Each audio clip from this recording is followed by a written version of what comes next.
Está no ar Memórias Médicas Piauienses. Apresentação, professor Dr. Luiz Ayrton. Olá, iniciamos mais um Memórias Médicas Piauiense. Hoje nós vamos contar com a presença de um dos mais importantes cirurgiões plásticos do Piauí, com uma grande formação mesmo junto a seus pacientes na nossa terra. Dr. Evaldo Batista da Silva.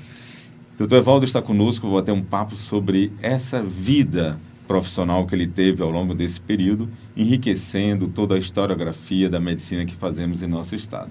Muito bem-vindo por estar aqui, agradecemos demais a seu convite e sua presença. Dr. Luiz Ayrton, obrigado pelo convite. Você sempre na vanguarda, sempre liderando as inovações e seguindo em frente, trazendo exatamente coisas muito boas para a medicina e para a cultura do nosso estado. Perfeito. De fato, onde nasceu o garoto Evaldo? Eu nasci em Teresina. Teresina mesmo. Em 1955, ali perto do Dom Barreto. Hoje eu conheço a casa lá que eu nasci. Minha mãe disse, você nasceu bem nessa casa. Ainda hoje ela está lá do mesmo jeito, acredita? É? Eu nasci lá na Benjamin Constante. Vamos tombar essa casa logo. E aí esse garoto vai indo e decide ser médico. Alguma influência nesse sentido? Alguém que você teve contato? Na realidade, ou a medicina nasceu de um modo muito natural? Veio por falta de opção, a realidade foi essa. Sim. Eu gostava muito de ciências exatas, tanto é que durante muito tempo eu dei aula de física no Colégio Diocesano, no Colégio das Irmãs, entendeu? Andréas, Objetivo, Ciprev, eu dava aula de física, gostava muito de ciências exatas. Certo. Quando eu prestei vestibular, não tinha na universidade nenhuma área de engenharia, nem engenharia elétrica, nem engenharia civil, nada. Então as opções que tinha eram humanas e saúde. Humanas eu nunca fui ligado a ciências humanas, que no caso seria fazer direito. Saúde, pela falta de opção, então vamos fazer saúde. Vamos fazer saúde, vamos fazer medicina. E aí fiz vestibular e fiz medicina realmente. Se tivesse na época, talvez engenharia civil, eu não fosse médico, fosse engenheiro. Você vivenciou a faculdade já depois da anistia, a universidade já estava mais livre para fazer um curso? Estava bem mais livre, né? Mas assim, a opção foi por falta de opção. Mas e assim, aí, entrei na medicina e me encontrei. Ok. Geralmente, quando estamos num curso de medicina, a gente vai vendo o que não quer fazer. O que fez você fazer plástica? Ela já nasce na faculdade? Como foi essa história da cirurgia plástica? Porque eu imagino que no seu tempo ela não era uma profissão muito conhecida. Não, era totalmente desconhecida. Na época, se você perguntasse para algum médico, professor, acadêmico o que é cirurgia plástica, ninguém sabia o que é cirurgia plástica. Eu não sabia o que era cirurgia plástica. Perfeito. Então, como você falou, a gente vai passando pelas determinadas disciplinas e você vai, eu vou fazer pediatria, eu vou fazer psiquiatria, você vai mudando conforme os professores e a disciplina. Mas no final do curso, eu tinha decidido fazer neurocirurgia. Neurocirurgia. Fazer neurocirurgia. Tá? Talvez influenciado pelo Dr. Arnaldo, pelo Dr. Francisco Ramos. Era o que eu queria fazer. E comecei a frequentar, teve aqui em Teresina alguns congressos de neurocirurgia, neurologia, eu comecei a frequentar. E me lembro onde é que veio, entendeu, o início da cirurgia plástica. Eu viajei para um congresso de neurocirurgia em João Pessoa. Na época, nós fomos de carro, foi eu, o Marcos Trajano, o Edmilson Jorge e o Wilson Martins. 4 grandes neurocirurgiões. O Wilson Martins já estava na neurocirurgia, já estava na neuro. O Marcos Trajano e o Francisco Edmilson. Ele estava ainda querendo, e eu também, eu era acadêmico, eles já eram formados, estavam querendo entrar nessa área, eu era ainda acadêmico. Certo. E a gente voltando lá de João Pessoa, eles conversaram, se você quer fazer uma especialidade cirúrgica, você tem que começar a frequentar o centro cirúrgico. Então converse com algum professor que você possa lá ficar no centro cirúrgico, olhando, vivenciando o centro cirúrgico.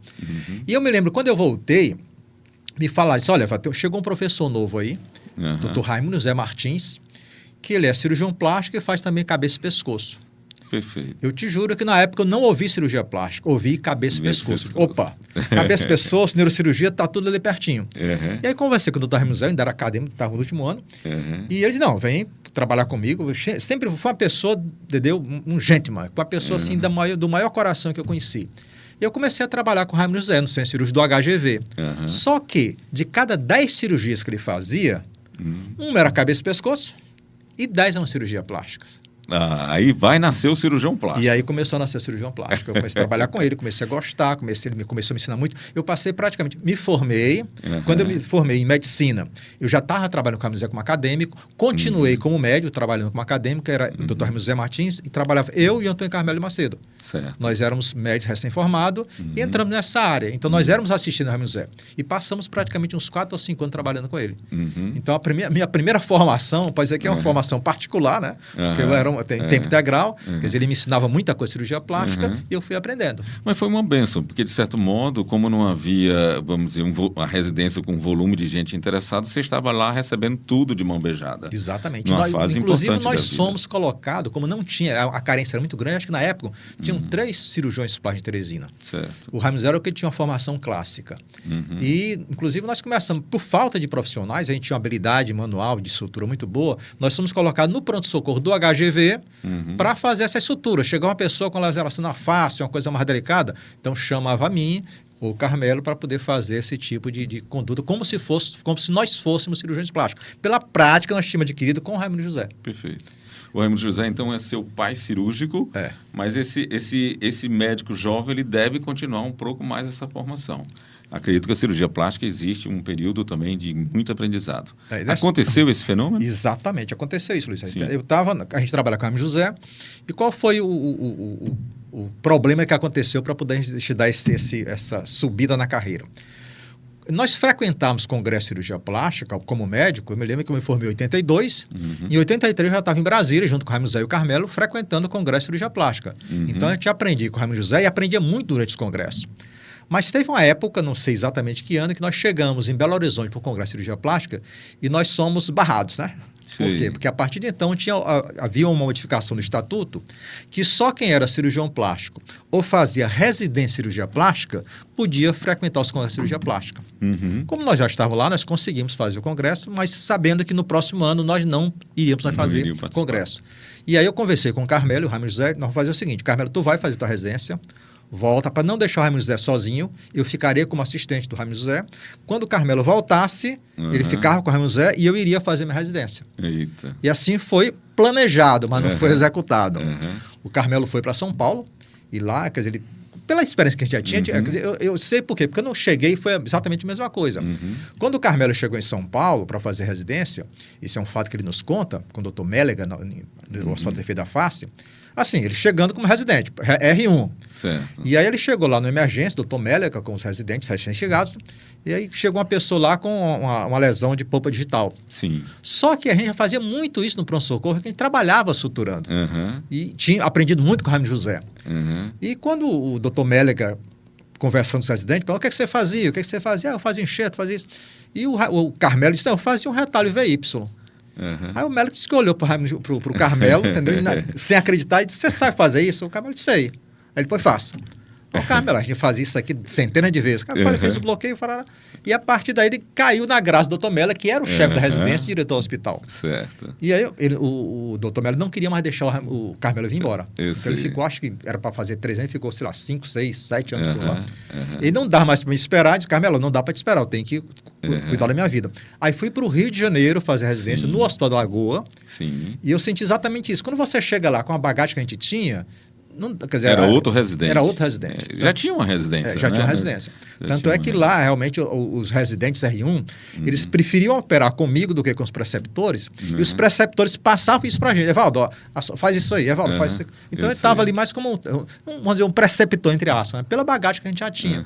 Então, para a gente foi bom, por quê? Porque a gente já vinha com a bagagem muito grande, e você, na residência, você aprendeu muito mais. Eu voltei para Teresina. E você precisava ter esse certificado, tinha que ter. É fundamental. Porque aí você seria credenciado para ser o cirurgião plástico. Né? No caso, a gente cresce pela Sociedade para Cirurgia Plástica e para ter o seu registro de especialização no CRM. A cirurgia plástica ela cresceu muito nos últimos anos. A gente vê isso claramente, né? Quer dizer, desde os anos 60, ela vem com um viés de uma profissão reparadora, mas o lado estético cresceu, né? E os cirurgiões plásticos, via de regras, eles avançaram muito na área estética, né? O que razões faz a estética crescer mais do que a reparadora? Você acha que a presença de pacientes, porque tem mais paciente para estética, acredito que sim. Existe paciente de cirurgia estética e reparadora. Eu acho que no mesmo longo que sempre existiu. Sim. Só que a estética, pelo fato de ser estética, ela ganha uma visibilidade muito maior. Eu sei. Mas o que é interessante de tudo isso, Luiz, é que quer dizer, quando eu comecei na cirurgia plástica, eu acompanhei toda essa evolução. Só para você ter ideia, quando eu comecei na cirurgia plástica, não existia lipoaspiração. Quer dizer, hoje a cirurgia que mais se faz no mundo é lipoaspiração. Perfeito. Não existia. Não existia toxina botulina, esse preenchimento. Peeling é uma coisa muito rudimentar. Então, na minha história, eu acompanhei toda essa evolução da cirurgia plástica. Principalmente a estética, por quê? Porque a estética dá mais glamour, dá mais visibilidade. Tá? Mas a cirurgia reparadora, por exemplo, microcirurgia, que é uma especialidade dentro da cirurgia plástica, da ortopedia, que é muito para você transplantar. Por exemplo, a pessoa tem um braço amputado e você consegue reimplantar esse braço feito pela cirurgia plástica, no caso da microcirurgia. Então, isso aí foi um avanço incomensurável na cirurgia plástica, mas que nem não comenta. Por quê? Porque não dá, entendeu? Esse retorno imediato como uma cirurgia estética. E por você acha que essa... porque aí faltou dizer também a necessidade de novas técnicas, retalhos, né, enxertos que começaram a aparecer ao longo da sua própria vida como cirurgião plástico. Essa difunção, divulgação do conhecimento na cirurgia plástica, você acredita que ela é importante e de que forma ela se estabeleceu? Ela se estabeleceu realmente cirurgia plástica pelo viés da estética. Porque as pessoas começam Você vê que hoje em dia, no meu tempo, eu terminando medicina, eu não sabia que era cirurgia plástica. Hoje, qualquer criança de 9, 10 anos, principalmente se for mulher, sabe o que é cirurgia plástica. Sabe. Então, esse crescimento pela evolução da tecnologia, muita coisa surgiu pela tecnologia, mas pela descoberta, pela evolução, pela expertise dos cirurgiões plásticos, que vão descobrindo técnicas, algum tipo de técnica que vai beneficiar não só a cirurgia estética, como a cirurgia plástica reparadora. Então, isso aí, ao longo do tempo, ela vem crescendo.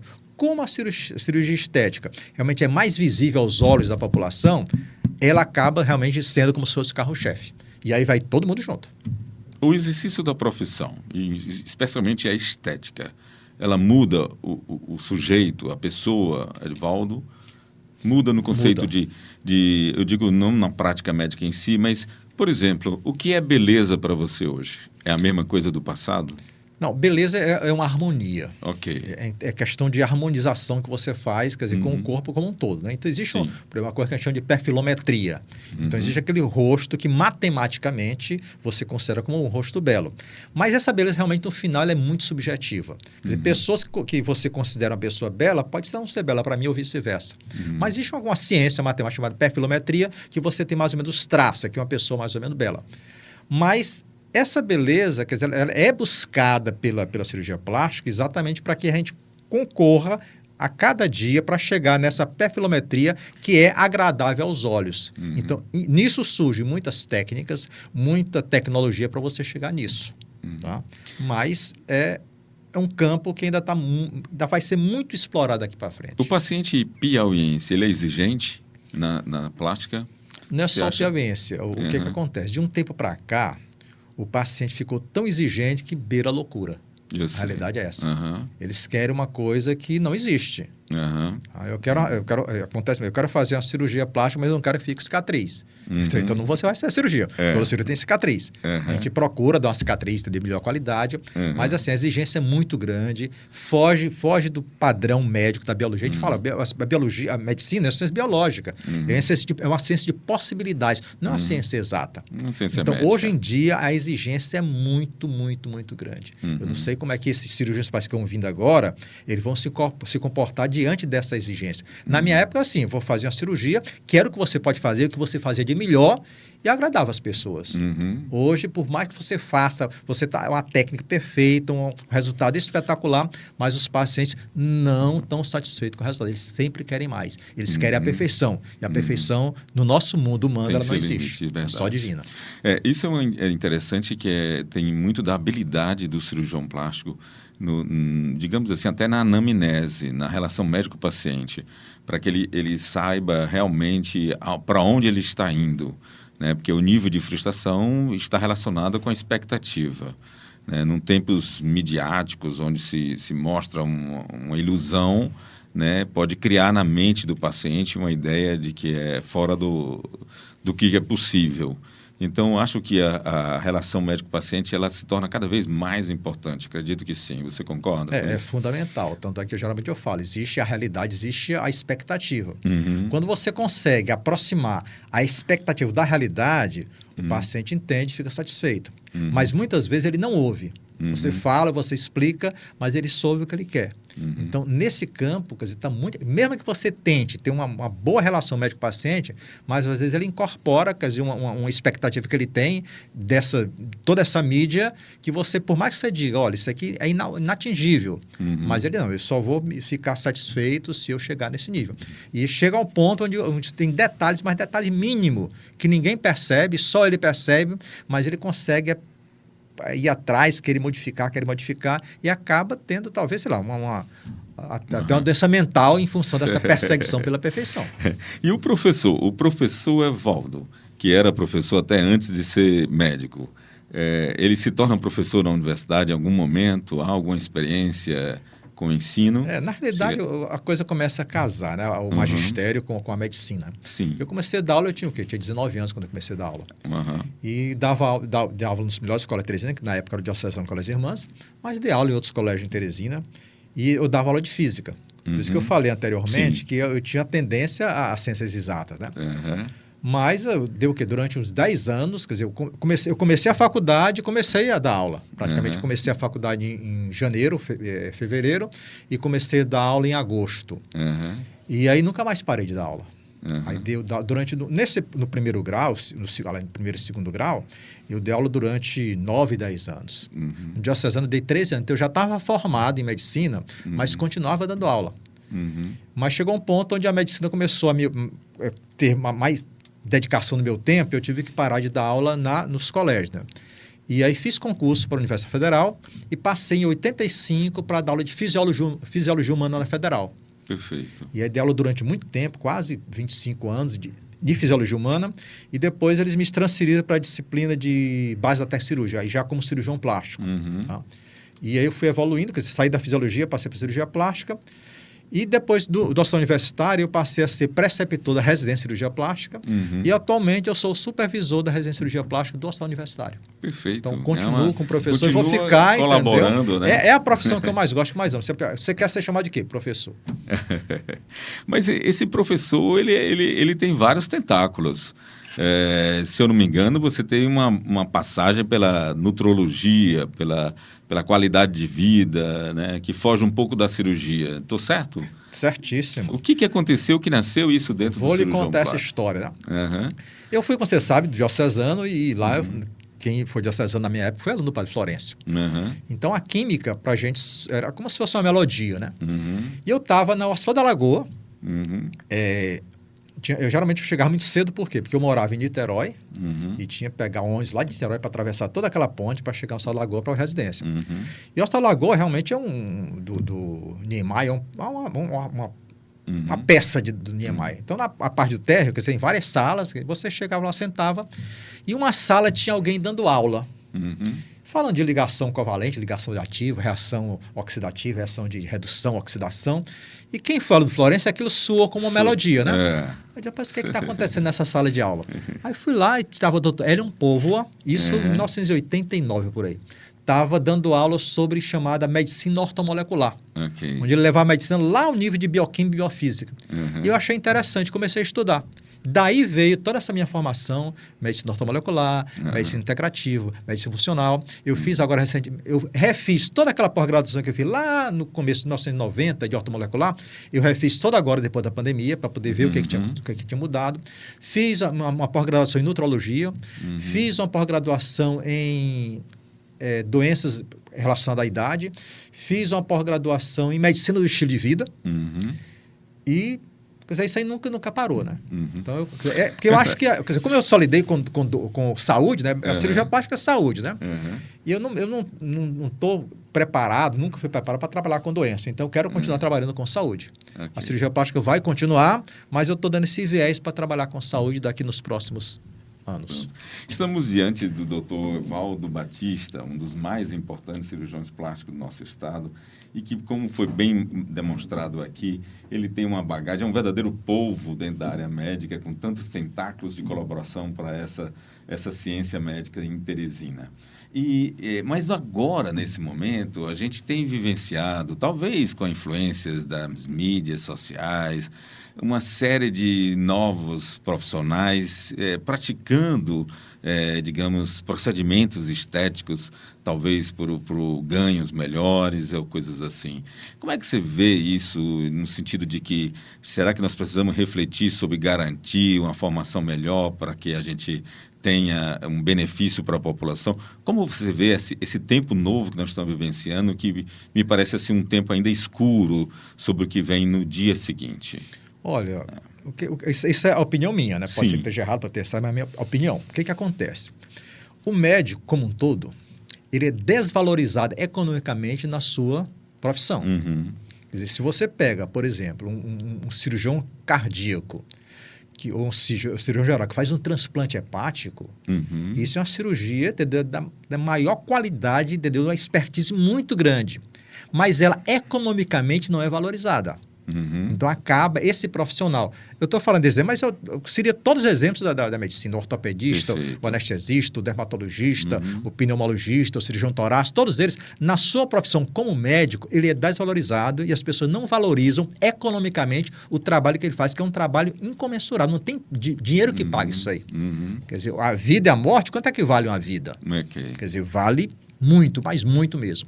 Porém, o campo da estética é um campo que as pessoas pagam para o médico por esse campo. Uhum. Então, na minha opinião, todos os profissionais da área de saúde estão se direcionando para a área estética, por quê? Uma questão puramente econômica. É lá onde o médico ou o profissional de saúde é valorizado e as pessoas pagam por isso e pagam caro. Uhum. A gente percebe que determinadas pessoas que trabalham na área de saúde, e não é só a medicina, mas que tem expertise, as pessoas pagam 10 mil, 15 mil, entendeu? Por um procedimento que é um procedimento estético. Uhum. Mas não querem pagar um procedimento desse para uma colestectomia, Uhum. que vai salvar a vida da pessoa. Uhum. Então, por questões econômicas, o médico que trabalha essa parte de estética, ele consegue ganhar mais. Uhum. Por quê? Porque o mercado paga mais por isso. Uhum. Consequentemente, as outras profissionais de saúde, visando também a questão econômica, começam a fazer algum tipo de procedimento estético. Uhum. E aí vem todas as áreas, da odontologia, da enfermagem, fisioterapia, esteticista, todo mundo correndo para ali. Uhum. Só que não é bem assim. Quer dizer, na realidade, quando você vai fazer um procedimento estético dentro da medicina, tem toda uma bagagem de 5, 10, 15, 20, 30, 40 anos como a minha, diante daquele procedimento. Então, você não pode banalizar esse procedimento só porque ele é um procedimento estético. Quer dizer, ele é estético, mas além de ser estético, ele, antes disso, é um procedimento médico. Então, tem muita coisa agregada além da estética em si. Agregado ao exercício da prática médica, a responsabilidade é enorme e cada vez aumenta mais. Então, é preciso despertar essa consciência entre os novos médicos que estão saindo da universidade. Acredito que por aí a gente consegue ter esse caminho que a gente deseja. É uma questão de valorização. O médico tem que valorizar pela profissão que ele aderiu, que ele amou, que ele faz, que realmente é a diferença. Quer dizer, eu costumo dizer o seguinte: todo mundo nasce pela mão do médico. Todo mundo morre pela mão do médico. E durante esse trajeto, ele está sempre acompanhado pelo médico. Então, é uma profissão, quer queira, quer não, é uma profissão diferenciada. Excelente. Muitíssimo obrigado, doutor Evaldo, pela sua presença. Enriqueceu muito esse podcast que a gente tem feito aqui conosco. Obrigado pelo convite. Espero que você tenha sucesso nessa nova empreitada. Olha aí. Você ouviu Memórias Médicas Piauienses, uma parceria entre o curso de Medicina da Universidade Federal do Piauí, a Academia de Medicina do Piauí, a Sociedade Piauiense de História da Medicina e a Rádio FM Universitária.